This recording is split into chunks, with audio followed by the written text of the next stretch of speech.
Hello, good morning. You're welcome to Newsroom on GHOne TV with me, Abna Owusu-Nyameche. Let's take a look at the headlines.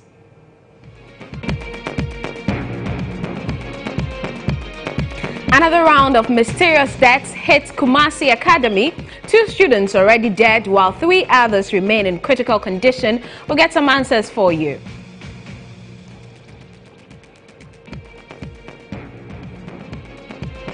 Accra Metropolitan Assembly summons shop owners in Nima for failing to abide by sanitation rules as the Assembly begins enforcement of bylaws to make Accra the cleanest city in Africa.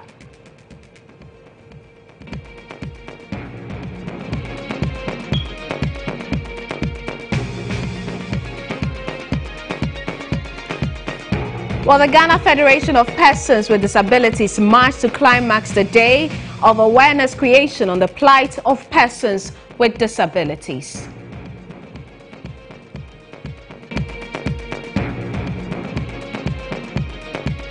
And government has begun probing corrupt officials and institutions. Now, that came up at the start of the Shraj organized Anti-Corruption Week lectures.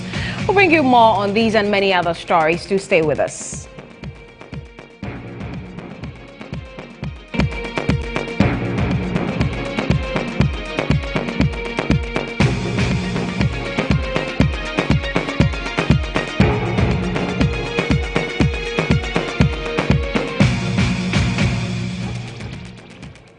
Thank you very much for joining us. Now, here's our social media handles if you want to interact with us.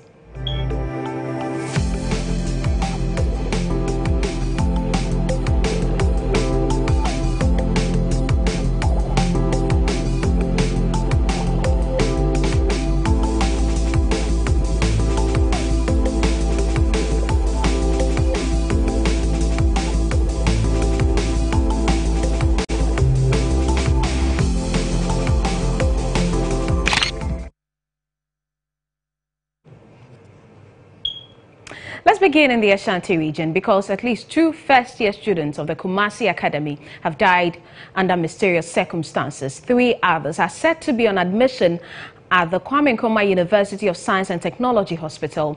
It is unclear what caused the death of the students. This will not be the first time students of the school reportedly died mysteriously.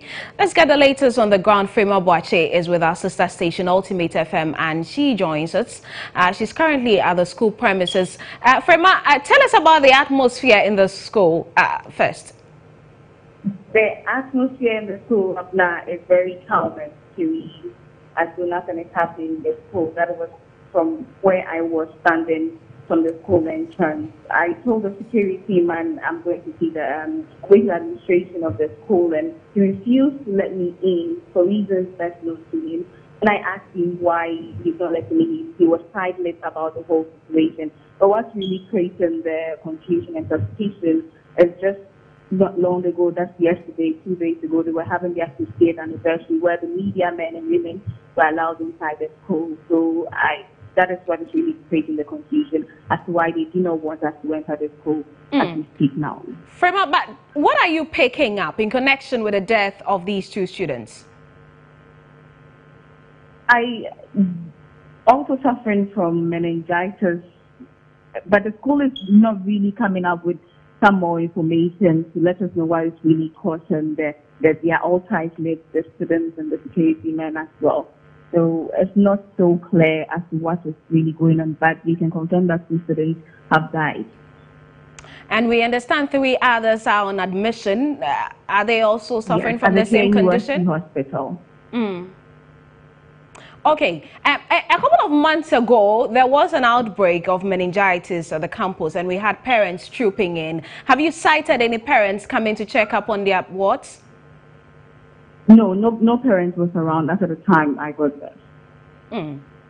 Frema, I'd like you to just stay on the line for me. Let's speak to the Deputy Director of the Ghana Health Service in the Ashanti region, Dr. Yeboah Ewudzi. Dr. Ewudzi, thank you for joining us on Newsroom on GHOne TV.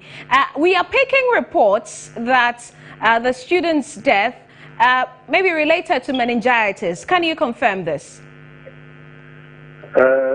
Thank you very much and greetings to your viewers. Actually, We were also suspecting, but so far we have not got any confirmation on meningitis for any of them. But what do you know as the person at the Ghana Health Service in the Ashanti region, looking at the trend and what happened some months back? Yeah, in April we had cases which postmortem confirmed meningitis. But for now, the cases we have had, there are three deaths. One postmortem was done on one, and it was not meningitis. What was it? Can you tell us? Oh, it is a disease of the lungs with some bleeding. But we wanted to be sure, so we sent samples to Noguchi. We are waiting for what final report they will give. The other two, the other two we are planning to do postmortem maybe tomorrow. So those who are on the ward, because they were having temperatures, they gave them antibiotics. And the lab they took from the cerebrospinal fluid did not also suggest. But they are doing well. They are all fine. So that is the challenge we have. They could not confirm meningitis, but they were fevers. But as of now, the rest are all fine in the world. So we have about 3 cases in Confanotti and 2 cases in KNUST hospital. They are all doing well. So that is the situation. We are also in dilemma because we have not got any concrete. We are hoping that the 2 postmortem that they are going to do, they are building a team to do it, and then maybe it can come out with something. But the impression we have is that they all didn't die from the same thing. But that is the challenge is how to get the root of it, and that is what we are waiting for. And by tomorrow. You say that's the challenge? Getting to know what actually caused their deaths? Until maybe tomorrow we will do the other 2 postmortem. We cannot confidently tell what was it. As of now, we don't have any concrete diagnosis for any of the people who were. There are some of them who were discharged. They were just malaria and other things. You know, when the thing happened, there was hysteria. So some of the people would just rise to a complaint. And they were seen and we went back. They are all fine. But for those who died, we want to be sure of what really killed them. Then we can come out to say. And as it stands now, how many of them are at the hospital? Because we are picking reports that there are 3 of them on admission. Yes, 3 of them are admissions in Confanotti Teaching Hospital. And I think 1 in KNUST. There were 2, but I hear they have the 3rd one. So 1 in KNUST Hospital, but 3 in Confanotti.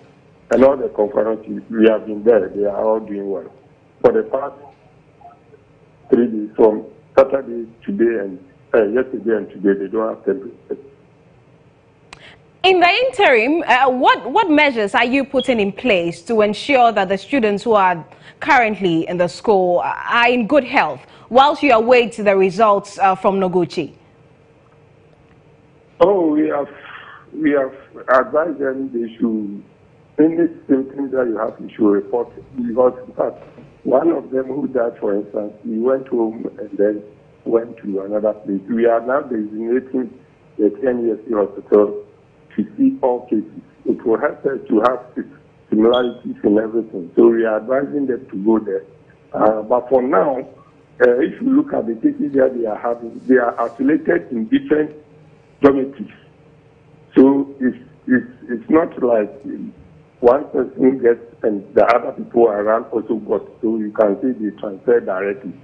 So we are advising them to be careful. Once you have any symptoms, just report and let's take care of you and see. Doc, we are grateful for your time with us on Newsroom. We'll come back to you as and when the results are in. Dr. Ewudzi Yeboah is the Deputy Director at the Ghana Health Service in the Ashanti region.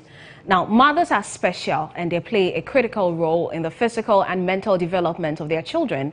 Hence the reason many adore their mothers than fathers.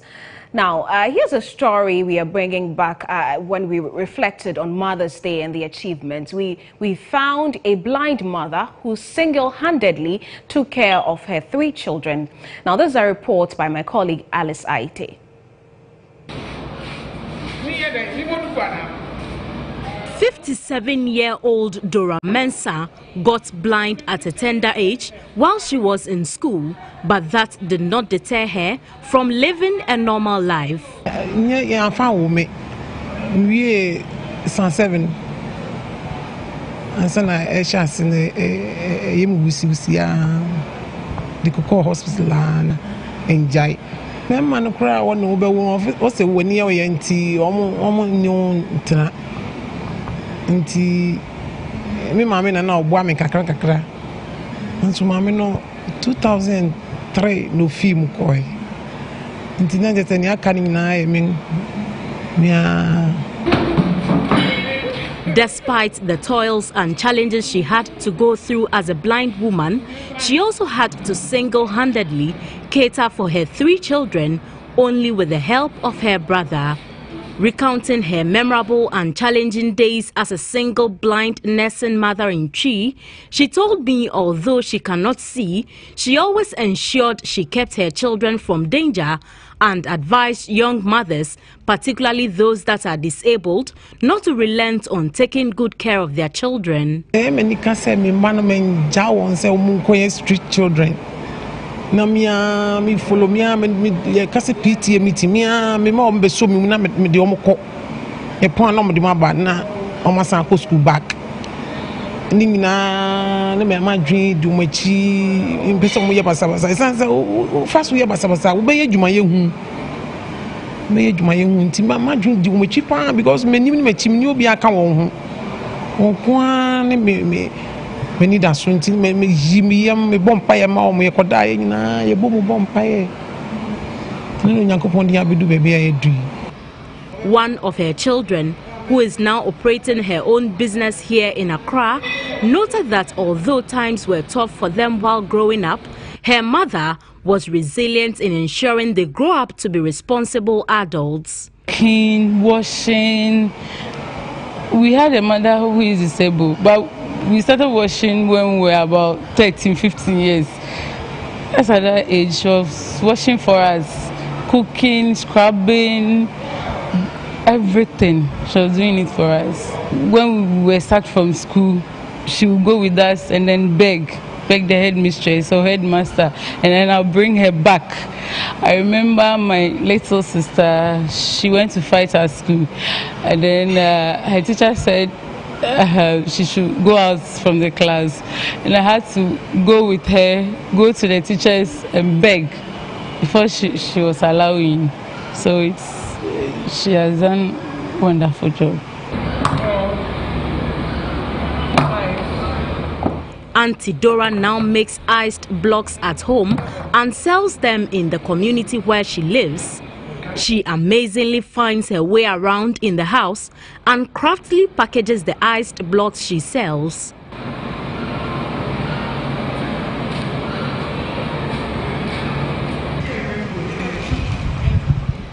She was so excited and emotional when the news team handed her a little gift to wish her a happy Mother's Day in advance. Alice Aite, GHOne News. And so we brought you back the story because yesterday marked the International Day for Persons with Disabilities, and we are trying to reflect on some of the issues and the challenges they go through and how the society can make their lives better. With me in the studio is Alexander Tete. He is president of the Center for Employment of Persons with Disabilities. Mr. Tete, thank you for joining us on Newsroom. You embarked on a march earlier today. Tell us about this. Thank you very much. The march is to commemorate the International Disability Day, and also to raise awareness about the challenges that disabled people face in this country. You are the helm of affairs when it comes to getting employment for your members. What challenges do you go through? It's a huge challenge. I mean, there are challenges in getting employment within the able persons, and for persons with disabilities is something that you cannot think of. What is the excuse they give you? One, sometimes they don't tell you anything, and sometimes they tell you our environment is not conducive for you. It will be a burden on you to to get you employed because you can't climb up or you can't work in this environment. So those are the excuses. And talking about being able to access the facilities, the moratorium for all buildings to be made accessible to persons living with disabilities, it expired a couple of years ago, and still nothing has been done about it. Have you been engaging stakeholders about this? Yes, we have. And for this period, we've been asking the National Council on Persons with Disabilities, and for that matter, the Ministry of Gender, Children and Social Protection, that the moratorium ended last year, and not a single statement was made by government to remind the private sector and everybody that there is the time to make all buildings accessible. No statement, and nothing has been done, as if there was no law. But there was a law that says that all new buildings from the passage of the law, which was in 2006, all new buildings will have accessibility, and all old buildings have 10 years to make adjustments and make sure that their buildings are accessible to persons with disability. 10 years has passed last year and nothing has happened. New buildings are spring up, nothing has been done, and nobody is monitoring this. So that's the situation we face in this country. And I know the government rolled out a program to get some of your members to work at the various toll booths. Are you aware of that? And how many people are in that program now? Yeah, so far I think they are. They did the first batch. The first batch we had about 70. Okay. The second batch I think it runs around 50. So I think it's a good step from the government. We want more of that, because not all of us can work in the toll booth. And look at the population of disabled people in this country. And even if 100 people are employed just on the toll booth, then there are a lot of them who are not working. We need support in terms of people who want to do their own business, because there are no jobs out there. Companies wouldn't employ you. There are no vacancies. So people who want to do their own business need support, and that is why the center has come out with Ghana Chamber of Entrepreneurs with Disabilities. Okay. This is a group which we come together and learn, train them on their business. They're already running business, and this Saturday we have a workshop on that. And talking about that, here at the AIB group, we have the Star Woman, the Dream Edition, which is focused on women living with disabilities, and to also help them as they try to set up their own business. That's so much. Eva, when I heard of your program, I seriously congratulate you, because even the gender ministry normally talk about women. They don't talk about women with disabilities, and that's a huge shortfall. So when we heard about your program, we were happy, and tomorrow we'll be at your program.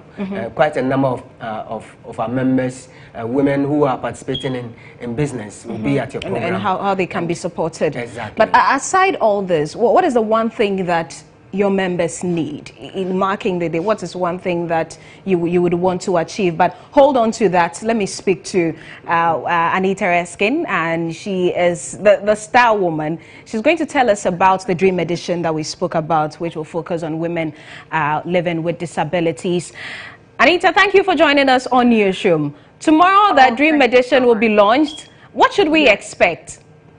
Well, you know what? Expect an upgrade of the Star Woman project. And when I say upgrade, I mean being able to go down to the grassroots to find other basic, what may seem like a basic, but a quite troubling, deep, and extremely extensive problem that we have, that women entrepreneurs are facing. And these women entrepreneurs are women with disabilities. So expect tomorrow to hear exactly what the Star Woman Dream Edition is like, and also this beautiful welcoming of women with disabilities into the Star Woman fold, which we may not have done before, but we're doing now, and we hope will really, kind of drum home the fact that in our vision as, as women advocates, or with our vision as being able to empower women, it is an all-inclusive vision and an all-inclusive focus. And so who is invited to this event? We are engaging stakeholders. We're engaging government, a lot of international agencies, and of course, the guests of honor will be our sisters who belong to the people with disability community, so to speak. Thank you very much, Anita Erskine, giving us those details about tomorrow's event, the launch of the Star Woman Dream Edition. And earlier I had a conversation with Alexander Tete. He's president of the Center for Employment of Persons with Disabilities. You are watching Newsroom on GHOne TV. My name is Apna Obusunyameche. Right now, we are going to the Ashanti region. The final funeral rites of the Asante Hema is underway. Isaac Bediako is with Ultimate FM. He joins us live with other happenings in the area. Hello, Isaac. Hello, Abena. What can you report about the series of events today? Well, Abena, currently I can confirm to you that the Asantehene Otumfuo Osei-Tutu has finally won the Asante Batakari Kasie, which was prepared by the late Okomfo Anoche, the ever-powerful fetish priest of the Asante Kingdom.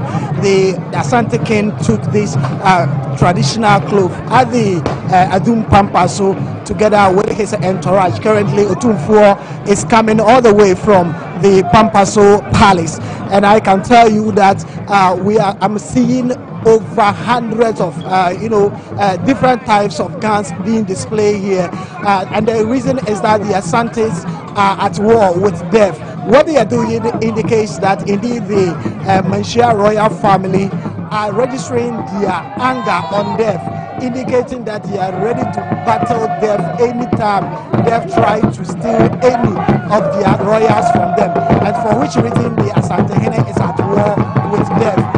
And this Batakari that Otumfuo is wearing, we are told, when he became the king of the Asante, today is the third time that Otumfuo is wearing this type of Batakari. And like I said before, it was prepared by the late Okomfo Anoche, and that was the same Batakari that the Asante kings wore during the Asante Wars. And so it is believed to be one of the powerful, clothes within the Asante kingdom. And so Otumfuo is wearing it now. We have all the Abrimpons who fought with the Asantehene during the Asante Wars, also here displaying their guns that they have and telling the people that indeed Asante is really, at war. A lot of people have gathered here witnessing what is going on at the Adum Pampa. So this is the first time some of them are seeing what is going on here. And so we are seeing all kinds of people here witnessing this kind of traditional display. Now, Abna, first let me engage some of the Abrafos who are here, and let's see some of the things that they are doing. What's Batakari?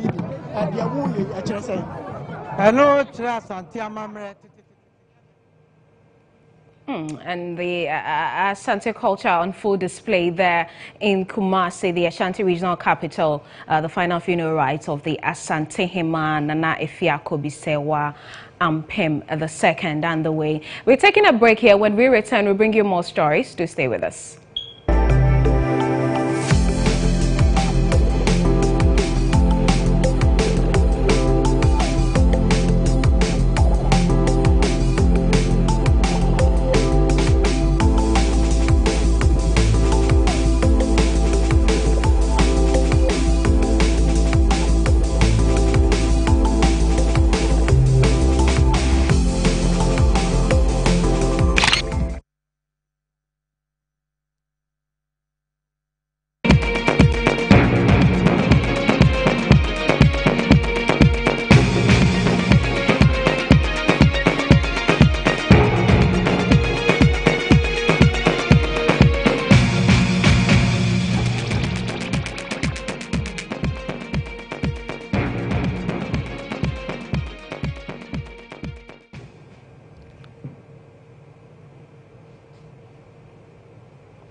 And let's return to Kumasi and hear from those who are partaking in the activities to mark the final funeral rites of the Asante Hema to get a significance of the whole ceremony. Hello, Bediako.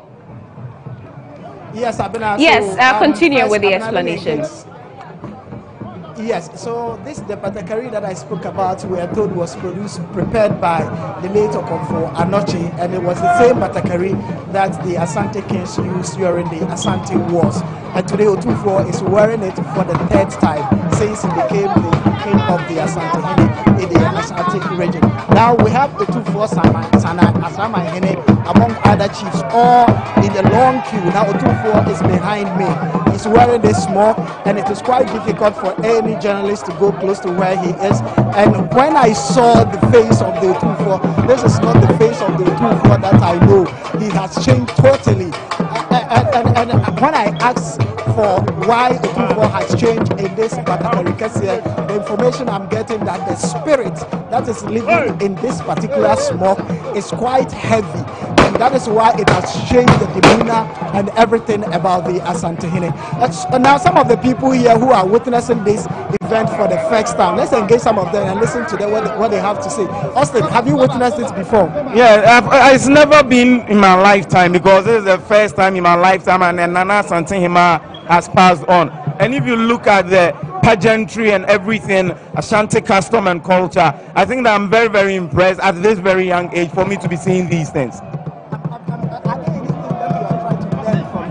It's a Batakari Kesia everybody wanted to see. You know, people are wondering, what does wearing the Batakari Kesia mean? And it is declaring war on death. And if you see how the 2-4 is dressed in the Batakari Kesia, I think that I am very, very impressed with it. And Ashanti custom and culture is very, very nice. Thank you very much. So, Abena, these are some of the people who are witnessing this event for the first time. These are some of the observations and things. This is Otunfo, and in his Batakari Kesia, Abena, it looks very beautiful. And this Batakari Kesia, we are told, is older than 100 years, and it still looks fresh. And now Otunfo is wearing it for the second time. All right, Bediako, I'm sure later on we'll get some analysts, some chieftaincy and analysts. But tell us, and so for today, after this procession, what happens next?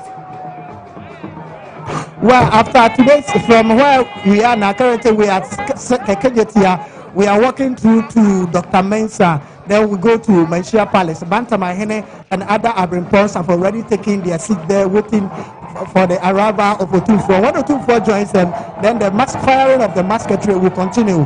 Then around 2 p.m., Otunfo will sit at Jabrim. Then from there, they will continue with the other activities. But then the man that you see in the smoke is Otunfo Sumankwahene. Sumankwahene is the head of all the fetish priests in the Asante region. And so he's another powerful personality in the Asante kingdom. So now they are all walking straight to Menchia Palace. And when they get to Menchia Palace, that is where Otunfo will finally go and sit down. Then later in the afternoon, he will come out and distribute palm wine to all the people who have come to mourn with him as he continues with the final funeral rites of her late mother, Nana Afiasawa Kofi Ampim II. You earlier reported, Isaac, that shops have been closed and it's more like a holiday in Kumasi. Are people trooping to the streets to witness the ceremony? Yes, Abena, from where we are now, KJTR, people are standing there in their number just watching the activities that are ongoing. And I must say, not a single shop has been open in Kumasi, especially at the central business district. All shops have been closed. And this is because Otunfo is using the Adum major street, that from KJTR to Pampaso through to there. And so everybody has complied to that order. They've closed their shops. Now that Otunfo is leaving KJTR, it is expected that the shop owners would open their shops for business activities to continue. Earlier on, the Kumasi Traditional Council actually gave a directive that nobody should open his shop today within Kumasi, but then Otunfo intervened and made it clear to them that they should allow them to open their shops when he's done with the street section. And so any moment from now, we are expecting to see business activities returning to normalcy. Isaac Bediako is our reporter with Ultimate FM in Kumasi, bringing us those developments in the Ashanti regional capital, where the final funeral rites of the Asantehene is underway. It's a week-long event, so we'll bring you more updates subsequently. You're watching Newsroom on GHOne TV. Here's a reminder of our top stories.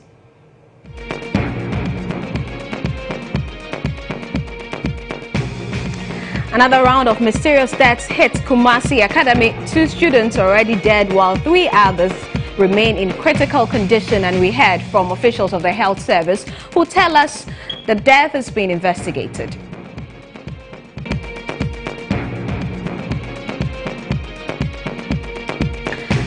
Accra Metropolitan Assembly summons shop owners in Nima for failing to abide by sanitation rules as the Assembly begins enforcement of bylaws to make Accra the cleanest city in Africa.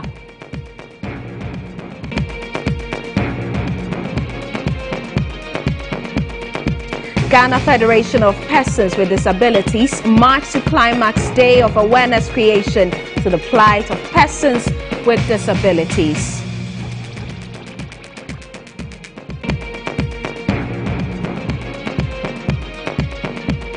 And also, government has begun probing corrupt officials and institutions that came up at the start of the SHWAJ organized Anti-Corruption Week lectures. We'll bring you details subsequently. Do stay.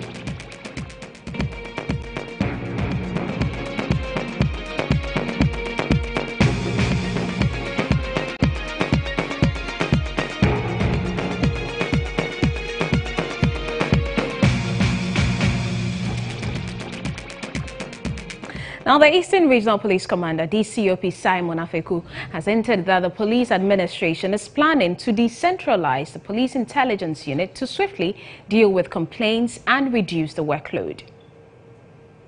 DCOP Simon Afeku further hinted that the Ghana Police Service is committed to its 4-year transformational agenda. He made the pronouncement during a 5-day capacity building workshop on accountability, rule of law and anti-corruption for senior police and station officers. Reforms are being carried out internally to be able to decentralize into the regions anyway. But as officers, we must not renege on that primary responsibility of being able to supervise, monitor, and able to discipline our men when they commit offenses of disciplinary nature. We must be able to do this at our levels. Former senior British police officer Steve Smith, if achieved, could make Ghana one of the top 10 best police organizations in the world. Steve Smith further noted that the Ghana Police Service must intensify its internal monitoring and supervisory mechanisms. It takes time to reform the police service. I went through a similar process in the UK in the 1980s. But it will succeed. It takes time, but what it really needs, from my perspective now, are the catalyst, the glue between senior management and officers on the streets, frontline supervisors. They are the people that can change this organisation. It's time for us to bring you some business news. UniCredit Ghana, one of the country's leading financial institutions, is 10 years old. As part of activities to mark its 10th anniversary celebration, an awards night and end-of-year dinner was held to honor loyal and hard-working staff who contributed immensely to building the UniCredit's brand over the last 10 years. It was a night of glitz and glamour as UniCredit Ghana hosted staff and management at its 10th anniversary end-of-year dinner in Accra. In attendance were staff from all 27 UniCredit branches stationed within 7 regions in Ghana. The dinner and awards night was used to celebrate the success of the business and appreciate the efforts of hardworking staff who have contributed immensely in building the UniCredit brand. CEO of UniCredit Ghana, Samuel Sechi Hyde, congratulated all staff for their hard work and urged them to work zealously to enable UniCredit become the #1 banking choice of the nation. We are poised to record unmatched growth in the coming years, and in terms of market share, customer deposits, total assets, and profitability. Let us therefore look into the next decade with a positive anticipation and a firm tenacity to make UniCredit the banking partner of choice to our target markets in the entire nation. 50 outstanding staff from various branches and departments were awarded. Some of the recipients, including the ultimate winner for the night, Ophelia Dua, who was adjudged the best mobile banker, spoke to GHOne News. Overwhelmed, just one word. I just thank God for winning the award, that's all. When I started working with UniCredit, I saw the company has a very bright future, and working with the company, I think I'll be very, very safe. All right, so in every day of my life, I feel very happy working with UniCredit.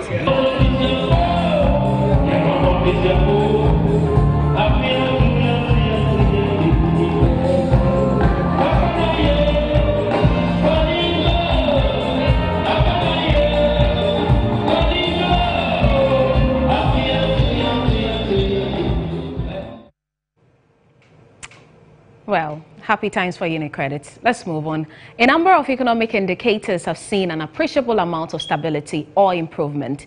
Now, take for instance inflation, which has seen a steady decline to 11.6 in October. The base rate has also seen a decline and now stands at 20%.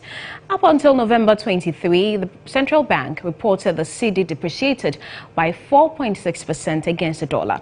It also noted that this figure is no different from the depreciation recorded in the same period last year. So today we ask, how have these played out in the performance of the cedi? And is the so-called stability of the cedi artificial in nature or sustainable? Well, I can't provide answers to those questions. And so Courage Kinsley Marty with Data Bank has joined me in the studio. Courage, good to see you. Thanks for having me.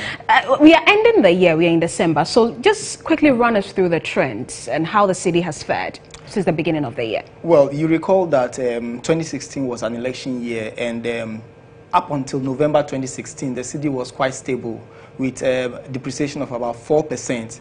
But as the election uncertainty picked up, the cedi lost ground, and from a depreciation of 4%, it closed 2016 with a depreciation of 9%. And that pressure continued into this year. And we all saw what happened at the start of the year when the cedi depreciated significantly. And then by March or early March, it got to about 8% depreciation. But with the budget that was read, with a clear fiscal direction and a call for fiscal consolidation, we noticed that the cedi reversed that depreciation and has returned to some stable level since then until now. And then we're looking at the figures now, and earlier the former Deputy Power Minister John Jenapo, for him, he thinks that looking at how the cedi is performing now, it could even affect fuel prices. Well, I'll come to that, but very quickly, one thing I also need to emphasize is that the cedi's stability that we have is no artificial. Okay. Because we have fundamentals that are supporting this. You know, currently we have a trade surplus. And when we say trade surplus, what we mean is that your earnings in terms of foreign currency outweighed your expenses of foreign currency. So we have earned more export revenue than we spent importing, to the tune of over $700 million, which is equivalent to 1.5% of GDP. At the same time last year, we were in deficit of $1.8 billion. So you could see that we are earning a lot more foreign currency this time around. And so the cedi stability is no fluke. Having said that, I think ideally, when the cedi depreciates, it affects the prices of our import products, including refined petroleum. So when the cedi continues to depreciate, or if the cedi continues to depreciate beyond measures, it could have an impact on export prices, no doubt.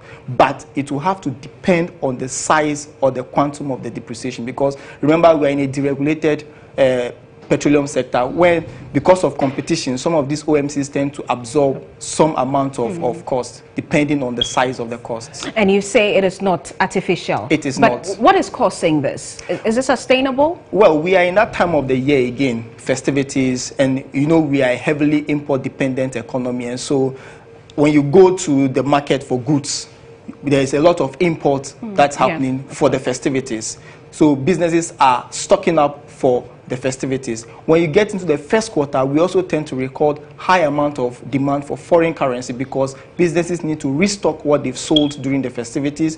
You also have multinationals that either take profit or repatriate profit, and all this requires high demand for foreign currency. And so the seasonal component of demand is what has picked up and is affecting, you know, the cedi, particularly on the forex. Okay. And you know, because what we've noticed is that, and this is where there might be a little bit of concern, that the divergence between the interbank rates, which is currently at 4.41, and the forex, which is currently at about 4.6, creates some amount of uncertainty in the minds of the market to see that, is this really going to be sustainable? You know, so once the central bank can move in very quickly to narrow that gap between the interbank and the forex, we could have the cedi maintaining its stability. And so that's what you are recommending. Exactly. But looking at what you say, the imports, and a lot will depend on how businesses will fare with the items they are importing and how much the customers will purchase them. Yeah, exactly. When you import and you incur high cost of exchange rate to bring in that goods. You just need to pass on the cost to the consumer. But again, I need to emphasize, fundamentally, the central bank is well resourced, because currently when you look at the account, the gross reserves account, we have about $7.5 billion at the central bank, which is equivalent to over 4 months of imports. So just within this short period of festivities should not give us concern that the dollar would not be available to meet our import demand. There's so much dollars available both on the interbank market and at the central bank to meet demand. Because the imports are increasing. Lots of people are importing items. Exactly. Lots of people are importing items, and that is where it is a shock to the supply currently. But if you need central bank intervention, the $7.5 billion is sufficient to do that. Thank you very much, Courage. Courage Kingsley Marty is an analyst with Data Bank joining us. And that ends business. But right now, the Accra Metropolitan Assembly has begun a major sanitation drive to make Accra the cleanest city in Africa. Beginning with the enforcement of its bylaws, some shop owners and landlords within Nima in Accra were summoned by the AMA for flouting the directive of active participation in the nationwide cleanup exercise on Saturday. The Assembly has also ordered 2 unhygienic piggeries to shut down immediately. Owners of the piggeries have been given a maximum of 3 days to stop operations or face demolition and evacuation of their pigs by the Assembly. Every first Saturday of the month has been dedicated to mark the National Sanitation Campaign, which was recently launched by the President of the Republic of Ghana, Nana Akufo-Addo, on November 13, 2017. This policy initiative by government is to enforce the already existing bylaws 1995 of the AMA. A task force made up of health officers from the AMA and some police personnel were deployed to various communities to ensure that residents adhered to the directive by the Assembly. The cleanup exercise was expected to last for at least 4 hours, that is from 6 a.m. to 10 a.m. The news team followed some officials of the AMA to the Ayawaso East District, specifically Nima. Upon arrival, some shop operators defied the directive as they were operating in full swing. Sanitary inspectors of the AMA to report to their office on December 4. Hadiza Musa, one of the corporate, pleaded with the inspectors, claiming that she was unaware of such an exercise, but her plea was not taken into consideration as she was served with a summon letter. The task force equally summoned landlords whose homes lacked toilet facilities. Some of the corporate declined to speak to the news team. Officials later headed to Bawaleshi around East Legon, where some residents had complained about strong stench whenever it rains. It was shocking to discover a piggery sited close to a dump site within the community. According to a resident who spoke to the news team, owner of the piggery had abandoned the area and often the pigs wander within the community, destroying properties. He appealed to the AMA to act immediately. We've been suffering from the mess from this piggery. And for about 8 years now, we've been trying to get him to move the piggery. But he doesn't really bother. Anything we do, we just couldn't be bothered. To the extent that he even asked whether we brought land from wherever we came from when we were coming here. This land belongs to GHOne. It's not for anybody as such. So, I mean, he has no power over the land. In response to his petition, the Accra Metro Coordinating Director, Sam Ayedate, ordered for the immediate closure of the piggery. We're shocked to see this very unhygienic, piggery here. So we are giving them 3 days to back off. In addition to that, we are surprised that under the pylons, till about the distance of our 400 meters, new settlement, illegal settlement, you saw them. The people are now putting up new structures. So we have also given them, if we see, we've marked some of them, we have given them a week for all of them to evacuate. He further warned against illegal settling within the community. He assured that drastic action will be taken against settlers and any other person who flouted directive by the Assembly henceforth. We'll make sure first we give the information. We'll make sure after the information we give them the notices. If you look at our, the health inspectors, they have the notice that they give you. They give you a notice first for you to either rectify the nuisance, or if you are not able to rectify the nuisance, then follow up with court order and then we'll clear you. The president has made it his mission to make sure that Accra is the cleanest city in Africa by the time he leaves office. He admitted that indiscipline was a major stumbling block in Ghana's attempt to improve sanitation, but has assured he adequately resourced waste management companies with modern tools to help solve the country's sanitation problem.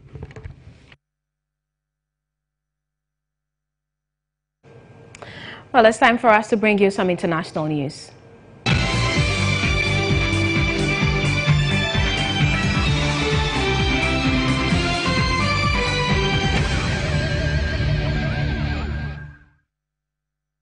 Theresa May is set to meet key EU figures for talks on Brexit, which could determine whether the UK is able to move on to negotiations on trade. Mrs. May will meet European Commission President Jean-Claude Juncker and Donald Tusk, who has set a deadline for her to come forward with an improved offer on the terms of the UK's withdrawal from the EU. The UK is hoping to start talks about a free trade agreement, but the EU says it will only recommend this can take place when it deems sufficient progress has been made on the divorce bill, expat citizens and the Northern Ireland border. The UK voted for Brexit last year and is due to leave in March 2019, but negotiations between the EU and the UK have not yet reached a breakthrough. Kenya's opposition coalition NASA has protested against the arrest of one of its top officials after a police raid last night. Reports say David Ndi was picked up at his hotel in the coastal county of Kwale. David is a renowned economist and an influential strategist in the coalition and has been a critical voice against President Uhuru Kenyatta's government. Police have not given any reason for his arrest. However, reports say he was arrested for his role in an opposition initiative called the People's Assembly, which plans to discuss challenges experienced in the past election. I want to ask the president, where is that gentleman in 2014 who asked me to come and create a single source of truth to create transparency in Kenya? This is not transparent. My husband is not a criminal. I asked those people what crime has he committed. They couldn't tell me. My husband is not corrupt. He has never taken anything from public resources. My husband has not committed any crime that people know of. So I'm asking the president today, where is that man who brought me back to this country in 2014 to create a single source of truth? That's my question to the president. Thank you.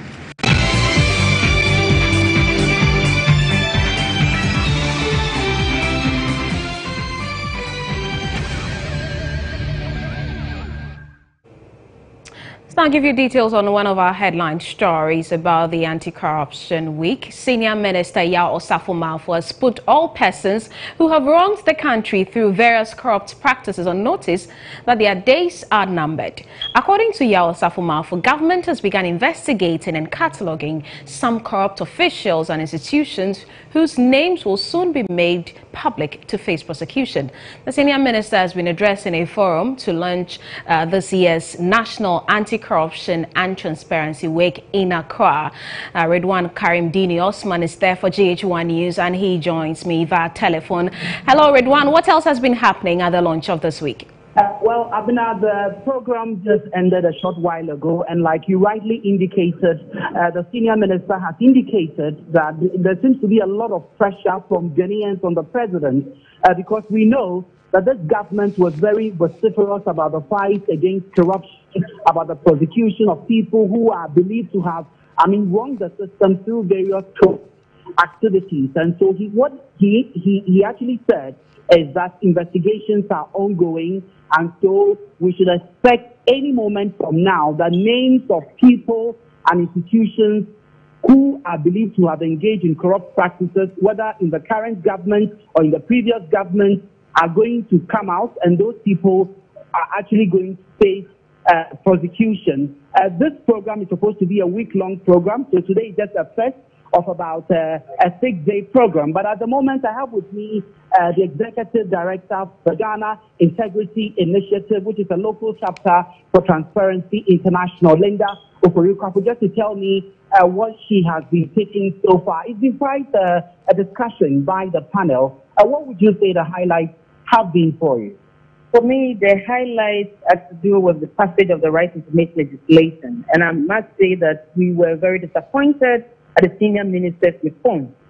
Being in the forefront and pushing for the passage of this law together with the coalition for over 13 years is no joke.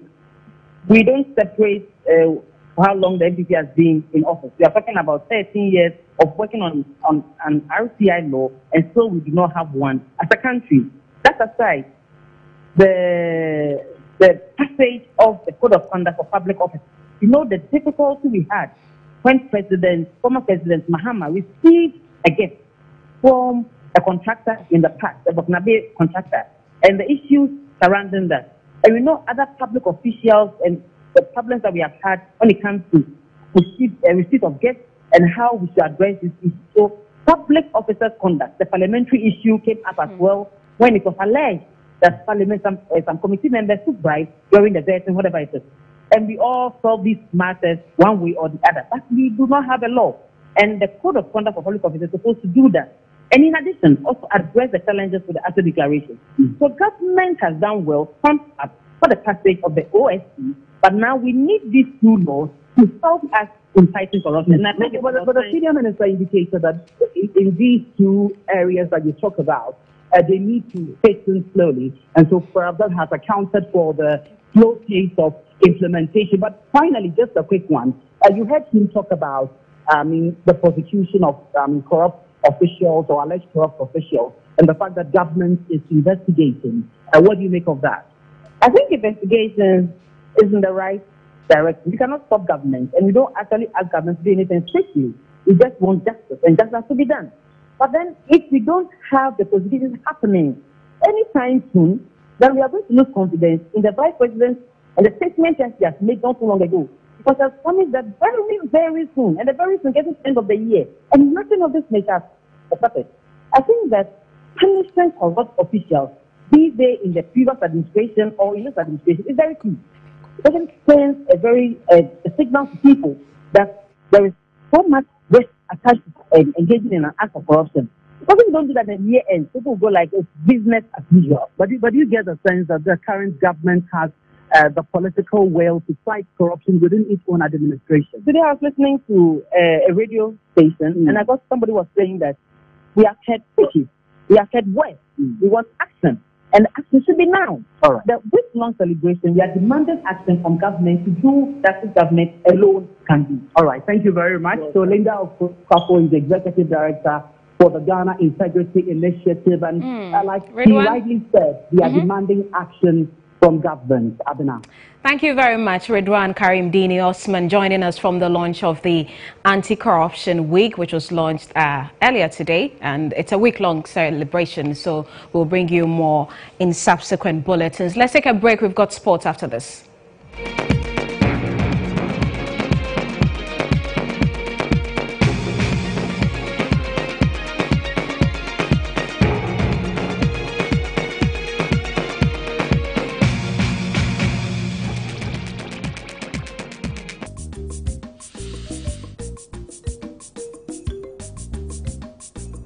Let's go to bed, Kofi.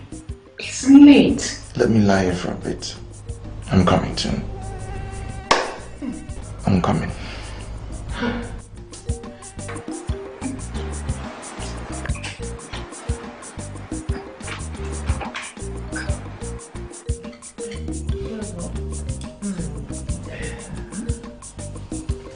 Babe, I'm feeling sick. I think it's malaria. Can you get me some anti-malarial tablets from the pharmacy? Why don't you